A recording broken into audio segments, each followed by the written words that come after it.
ప్రతి దర్శనం ఏమవుతుంది?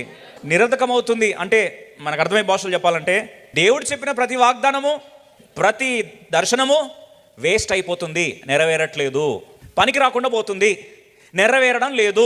కొన్నిసార్లు నైరాశ్యంలో ఉన్నప్పుడు, దేవుని యొక్క విడుదలను ఎక్స్పెక్ట్ చేస్తున్నప్పుడు, దేవుని వాగ్దానం నెరవేర్పు గురించి ఎంతో కాలం ఎదురు చూస్తున్నప్పుడు, జరగాల్సింది జరగకపోగా ఇంకా పరిస్థితులు విషతుల్యం అవుతున్నప్పుడు మనం మాట్లాడుకునే మాట ఏంటంటే, ప్రతి వాగ్దానం, ప్రతి దర్శనం ఏమైంది?